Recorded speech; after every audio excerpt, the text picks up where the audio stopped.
नमस्कार दोस्तों, आइए आज हम फिर एक बार एक ब्लड रिलेशन के ऊपर बात करेंगे, क्योंकि ब्लड रिलेशन के कुछ प्रश्न ही आपको करा पाए थे जो प्रीवियस ईयर में आए हुए थे, और ये जो प्रश्न कराए जा रहे हैं वो भी आपको प्रीवियस एग्जाम में सारे प्रश्न पूछे गए हैं। तो आप कहीं भी इसको चेक कर सकते हैं, ये सारे क्वेश्चन आपके एग्जाम में आए हुए। तो चलिए, कुछ क्वेश्चन कराया गया था और फिर आपके पास पुनः कुछ क्वेश्चन लेकर के आएगा। तो चलिए प्रारंभ करते हैं ब्लड रिलेशन के क्वेश्चन को। देखिए, एक परिवार में 6 सदस्य हैं, P, Q, R, S, Y and Z। Q R का बेटा है पर क्यू आर की मां नहीं है।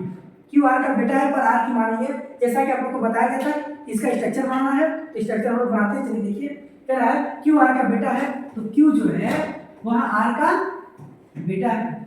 क्यू आर का बेटा है, क्यू के बारे में क्लियर है, क्यू आर का बेटा है। कह रहा है पर क्यू आर की मां नहीं है। तो देखिए, बेटा है ना, बेटा है तो या तो पिता होगा या तो माता होगी, तो मां नहीं है तो पिता होगा, यानी कि इसका क्या होगा, पिता होगा। अगला, और P और R एक विवाहित जोड़े हैं। P और R एक विवाहित जोड़े हैं। कितनी अच्छी बात है, P और R एक विवाहित जोड़े हैं। तो यहाँ पे आपका R क्या है, P क्या है, विवाहित जोड़ा है। ये दोनों फिर आगे लिख रहे हैं, आगे P लिखना चाहिए ना, P क्या होगा, P। यहाँ पे P हो गया, और ये दोनों विवाहित जोड़े हैं। और जब विवाहित जोड़े दिन पे कमरे में बंद करेंगे, और यहाँ पे आपका हो जाएगा माइनस, क्योंकि ये प्लस है और ये माइनस, क्योंकि विवाहित जोड़े हैं और ये इसका पिता तो इसकी माता होगी। ठीक है, अब आगे देखिए, वाई आर का भाई है। अब वाई जो है वो आर का भाई है, वाई आर का भाई है, तो प्लस हो जाएगा। एक्स पी की बेटी है, एक्स जो है पी की बेटी है, तो एक्स पी की बेटी है, एक्स इसकी बेटी है। जेड पी का भाई है, जेड जो है पी का भाई है। चलिए, जेड पी का भाई है, क्लियर। अब देखिए क्वेश्चन में आते हैं। ये आपका स्ट्रक्चर बन तैयार हो गया। एक बार पुनः देख लीजिए, क्योंकि क्वेश्चन 3 नंबर की बात है। कितने की, 3 नंबर की बात है। थोड़ा सा भी स्ट्रक्चर में गड़बड़ हुआ तो आपका सारा क्वेश्चन गलत हो जाएगा। तो चलिए एक बार फिर से देख लेते हैं। कह रहा है क्यू आर का बेटा है, क्यू आर का बेटा बिल्कुल सही है, पर आर क्यू की मां नहीं है, मां नहीं होगा तो पिता होगा। और P और R विवाहित जोड़े हैं, P और R विवाहित जोड़े हैं। चलिए अच्छी बात है, ये पिता है तो ये माता हो जाएगी। Y R का भाई है, Y R का भाई है, इसके भाई को हम इधर लिखेंगे। X P की बेटी है, X जो है P की बेटी है, ये दोनों भाई बहन हो गए, ये दोनों क्या हो गए, भाई बहन हो गए। और Z P का भाई है, Z P का भाई, ठीक है। अब देखिए, R का साला कौन है, ये इसकी पत्नी है और ये Z इसका भाई है। R की पत्नी P है और P का भाई Z है, तो R का साला कौन लगेगा, Z। क्या कौन लगेगा, Z लगेगा, ये इसका साला होगा, साला होगा। तो आंसर क्या हो जाएगा, ऑप्शन नंबर बी इसका बिल्कुल राइट आंसर है। इसी पे आपके 3 प्रश्न और दिए गए हैं, तो 2 प्रश्न और दिए गए, उन प्रश्नों को भी हम देख लेते हैं। ये स्ट्रक्चर दिमाग में रखिएगा। अगला क्वेश्चन है, परिवार में कितनी महिला सदस्य हैं। परिवार में कितनी महिला सदस्य हैं, आइए देख लेते हैं। परिवार में कितनी महिला सदस्य हैं, तो 1 और 1 2, कितनी महिला सदस्य हैं, 2 महिला सदस्य हैं। तो चलिए प्रश्न पे आ जाते हैं। प्रश्न कितनी महिला सदस्य हैं, 2 महिला सदस्य हैं। ऑप्शन नंबर बी में दिया गया है, बी इसका बिल्कुल सही आंसर होगा। अगले प्रश्न पे आते हैं। अगला प्रश्न क्या दिया गया है, निम्नलिखित में से कौन भाइयों का एक जोड़ा है। कौन भाइयों का एक जोड़ा है, तो आ जाइए क्वेश्चन पे जो स्ट्रक्चर बनाए हैं, भाइयों का कौन जोड़ा है, तो भाइयों का जोड़ा कौन है, Y और R। भाइयों का जोड़ा यानी कि दोनों भाई हैं। यहाँ पे P और Z नहीं होगा क्योंकि यहाँ पे बैल है, Q और X नहीं होगा क्योंकि यहाँ पे बैल है। ठीक है, आपका Y और R, और Y और R जिस ऑप्शन में दिया गया है वह इसका बिल्कुल राइट आंसर हो जाएगा। Y और R ऑप्शन नंबर डी में दिया गया है, डी इसका बिल्कुल राइट आंसर हो जाएगा। ठीक है, तो ये थे आपके एक स्ट्रक्चर पर बने 3 प्रश्न। तो इस तरह से सॉल्व करेंगे। अगले प्रश्न की बात करते हैं। अगला प्रश्न कह रहा है, यदि ए भाई है बी का, तो बना लेते हैं। ए क्या है, भाई है बी का, ए भाई है बी का, बना लिए। ए भाई है बी का, सी माता है ए की, सी जो है माता है ए की, तो सी माता है तो इसलिए माइनस कर देंगे। और आगे बी पौत्री है डी की, बी पौत्री है डी की, देखिए यहाँ पे ये इसकी माता है, तो कोई इसका पिता होगा। ठीक, यहाँ पे मान लेते हैं, क्योंकि यहाँ पे कहा गया है कि ए भाई है बी का। अब आगे थोड़ा सा और चलते हैं। यहाँ पे बी पौत्री है डी की, तो यहाँ पे आप ये चीज समझिए कि इसका पिता जो होगा, इसका पिता कोई होगा। अच्छा, पहले आगे देखते हैं। डी की, अच्छा यह पुत्र है ए का। अब यह जो है यह पुत्र है ए का, तो ए का एक से क्या संबंध है। अच्छा, यहाँ देखिए, यह पुत्र है ए का, तो एफ किस प्रकार संबंधित है डी से, तो एफ किस प्रकार संबंधित है डी से, फिर हम पुनः आते हैं इस पे, ये वाली बात, बी पौत्री है डी की, बी पौत्री है, बी माइनस हो जाएगा, क्लियर। अब देखिए जब पौत्री है तो आप इस चीज को समझना है कि यहाँ पर हम इसका पति ले लेंगे, कोई मान लीजिए इसका पति x है, प्लस x हो गया। अब यहाँ से हम इसका कह रहा है कि बी पौत्री है डी की, तो इसका पिता जो हो जाएगा यहाँ पे हो जाएगा डी, यहाँ पे बना दीजिए तो समझिएगा, ठीक है। डी पौत्री है डी की, डी के बारे में कुछ क्लियर है ना कि महिला है कि पुरुष है, डी के बारे में कुछ क्लियर नहीं, क्लियर, डी के बारे में कुछ क्लियर नहीं है, थोड़ा सा इसको इससे ऐसे बना देते हैं हम यहाँ पे, क्योंकि ज्यादा ऊपर चला जाएगा ना, ऐसे समझिए। देखिए सी माता है एक ही, तो सी माता है एक ही, अब यहाँ पे बना देते हैं इसको, डी डी बी पौत्री है डी की, तो यहाँ पर हम मान लेते हैं इसका पति जो होगा, इसका पति है कोई x और ये दोनों हो गए पति, यहाँ पे हम मान लेते क्या, ये मान लिए। अब देखिए जब इसका कोई पौत्री कौन, बी पौत्री है डी की, डी के बारे में कुछ क्लियर है, महिला है कि पुरुष है, कुछ क्लियर नहीं है, कुछ क्लियर नहीं है। अब आया पे समझते हैं, फिर से कोई स्ट्रक्चर को फिर से देख लीजिए, देखिए क्या कह रहा है, ए भाई है बी का, ए भाई है बी का, सी माता है एक ही, सी माता है एक ही, बी पौत्री है डी की, बी पौत्री है डी की, बी पौत्री है डी की, पौत्री पुत्र या पौत्री यही बोलते हैं, पौत्री है डी की, डी की, ए यह पुत्र है ए का, यह पुत्र है का, तो यह किस प्रकार संबंधित है डी से, यह किस प्रकार संबंधित है, एक तो तीन, कितने जनरेशन है, तीन जनरेशन, तो क्या लगेगा, यह क्या लगेगा, देखिए पौत्र प्रपौत्र, देखिए यहाँ पे एक दो तीन क्या लगेगा, पोता बोलते हैं पौत्र, और यहाँ पे अगला क्या जा रहा है, पपौत्र, क्या जा रहा है, पपौत्र, इसका बिल्कुल राइट आंसर हो जाएगा ऑप्शन नंबर बी, इसका बिल्कुल पर जमाता नहीं होगा, क्या होगा प्रपौत्र होगा, इसका राइट आंसर हो जाएगा ऑप्शन नंबर बी, क्लियर। अगले प्रश्न की आते हैं, अगला प्रश्न देखिए, अगला प्रश्न, राकेश एक लड़की का परिचय देते हो, तो राकेश में बना सकते हैं,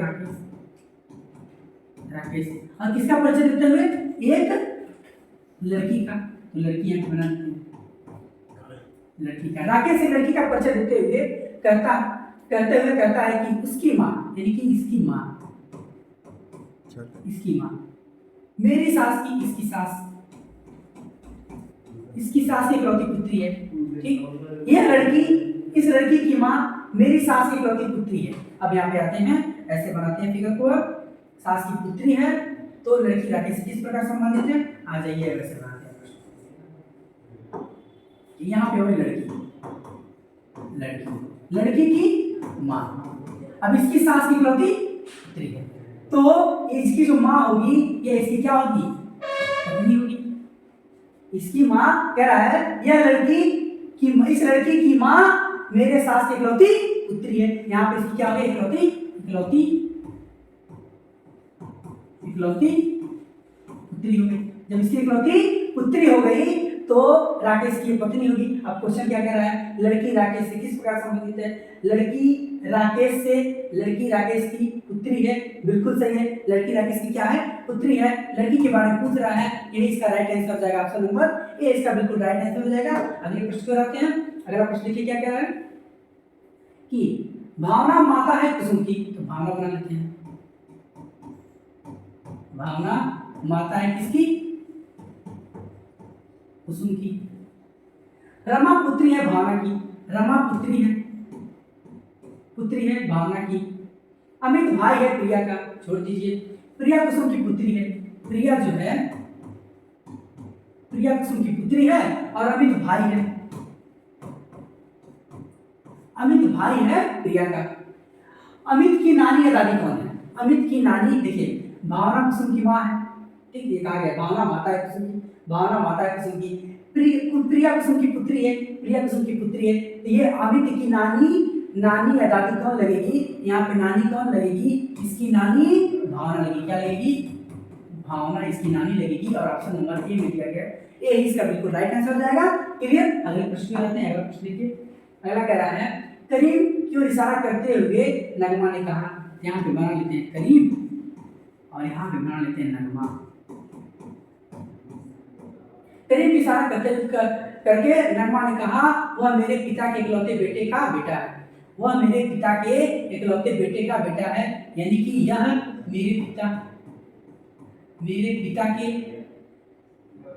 मेरे पिता के इकलौते बेटे का इकलौता बेटा ये होगा, और इसका बेटा है ये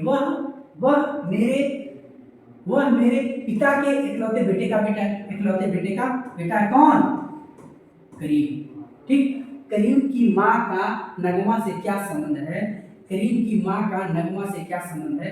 एक बार फिर से क्वेश्चन को समझिए। देखिए क्या कह रहा है। कह रहा है कि करीम की इशारा करते हुए, ये है करीम,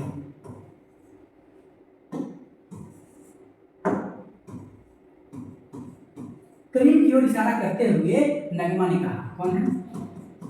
नगमा ने कहा कि वह मेरे पिता, इसके पिता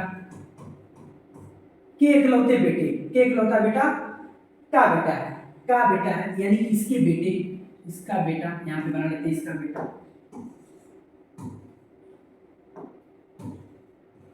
इसके बेटे का बेटा है। क्लियर? ये बताइए, नगमा ने कहा मेरे पिता के इकलौते बेटे का बेटा है कौन? करीम। कौन? करीम, इसका बेटा है। करीम की माँ का, करीम की माँ, करीम की माँ, करीम की माँ इसकी क्या होगी? पत्नी होगी, इसकी पत्नी होगी, इसका बाप होगा। ठीक, करीम की माँ का नगमा से क्या संबंध है? करीम की माँ नगमा की क्या लगेगी? बेटी, चाची, भाभी, बहन, क्या लगेगी? इसके भाई की, इसकी भाई की पत्नी नगमा की क्या लगेगी? भाभी। क्या लगेगी? भाभी लगेगी। और भाभी देखिए किस ऑप्शन में दिया गया? ऑप्शन नंबर सी में दिया गया है। सी इसका बिल्कुल राइट आंसर हो जाएगा। क्लियर? अगले प्रश्न पर आते हैं। अगला प्रश्न देखिए, ए और बी भाई हैं, चलिए बना लेते हैं। ए और बी क्या है? भाई हैं। सी और डी बहने हैं, सी और डी बहने हैं, ए और बी से कोई संबंध नहीं है। आगे देखते हैं, ए बेटा है डी का, ए जो है बेटा है डी का, सी डी बहने हैं, सी डी बहने हैं। ये बातें कही गई, ये बातें कही गई हैं। सी डी बहने हैं, ए बेटा है डी का, डी का सी से क्या संबंध है? डी का सी से क्या संबंध है? ये दोनों क्या है? भाई हैं, और डी इसकी माता है ए की, और तो सी डी की बहन है, क्योंकि दोनों बहने हैं, सी और डी क्या है? बहने हैं। तो आपको ए का बी का लगेगा सी का, बी का लगेगा सी का, बी लगेगा, देखिए बी का सी से, बी का लगेगा सी का, पिता नहीं, पिता नहीं लगेगा, भाई बिल्कुल नहीं, चाचा दादा तो नहीं होगा, चाचा ये भी नहीं होगा, यानी कि चार ऑप्शन नहीं होगा। देखिए आपसे फिर से पढ़िए, ए और बी भाई है, ए और बी भाई है, सी और डी बहने हैं, सी और डी बहने हैं, ए बेटा है डी का, अच्छा ए का बेटा, अच्छा यहाँ पे थोड़ा सा फिर से बना लेते हैं, ए और बी बहन, ए और बी भाई है, सी और डी बहने हैं, ए का बेटा डी का भाई है, ए का बेटा मान लीजिए एक्स है, वह क्या है? डी का भाई, डी का भाई है, ए का बेटा डी का भाई है, भाई है, और सी डी क्या है? बहने हैं। ये पेयर हो गया, क्या बनेगा? ये स्ट्रक्चर बनेगा। थोड़ा सा यहाँ पे मिस्टेक ये हो गया था कि डी का भाई, यहाँ पे कि बस इतना समझे कि इसका बेटा है, बस इतना ही कर लिए थे, जबकि यहाँ पे क्या कर रहा है? डी का बेटा है, ए का बेटा डी का भाई है, ए का बेटा डी का भाई है, सी डी क्या है? बहने हैं। अब क्वेश्चन पे आते हैं, क्वेश्चन देखिए क्या कर रहा है, यहाँ पे ऑप्शन को हम क्या करते हैं? फिर से काट देते हैं। अब ऑप्शन पे आते हैं, देखिए क्या कर रहा है? बी का सी से क्या संबंध है? बी का सी से, बी क्या लगेगा? सी का, ये दोनों भाई है, ये इसके माता पिता, ये इसका पिता होगा, और इसका भाई का क्या लगेगा? चाचा लगेगा, क्या लगेगा? चाचा लगेगा। और चाचा देखिए किस ऑप्शन में दिया गया? ऑप्शन नंबर डी में दिया गया है, डी इसका बिल्कुल राइट आंसर हो जाएगा। क्लियर? चलिए अगले प्रश्न पे आते हैं। अगला प्रश्न देखिए, ये सारे प्रश्न आपके एग्जाम में आएंगे। राहुल की माँ मोनिका के पिता की इकलौती बेटी है, तो लिख देते हैं राहुल की माँ मोनिका के पिता की इकलौती बेटी है, तो मोनिका होंगे, मोनिका यहाँ पे लिखते हैं, मोनिका के पिता की इकलौती बेटी। अब समझिए मोनिका के पति का राहुल से क्या संबंध है? अब इनके पति हम लिख लेते हैं, इनके पति के नाम मजेदार क्वेश्चन दिया। देखिए क्या रहा है? राहुल की माँ मोनिका के पिता की इकलौती पत्नी है, इकलौती बेटी है, तो ये जो माँ है इसकी, इसकी इकलौती, इसके पिता की इकलौती बेटी है, तो इसकी बात कर रहा है। ये जो माँ है इसकी, वह क्या है? मोनिका ही है। मोनिका ही है राहुल की माँ। अब इसका पति, मोनिका का पति राहुल से क्या रिश्ता है? इसका पति राहुल का क्या लगेगा? क्या लगेगा? पिता लगेगा, क्योंकि इसकी माँ है तो इसका पति इसका क्या लगेगा? पिता लगेगा। और पिता किस ऑप्शन में दिया गया है? ऑप्शन नंबर बी में दिया गया है। बी इसका बिल्कुल राइट आंसर हो जाएगा। तो ये थे आपके प्रीवियस ईयर में आए हुए ऐसे प्रश्न जो आपके एग्जाम में आए हुए हैं। तो आज के लिए बस इतना ही। जय हिंद, जय भारत।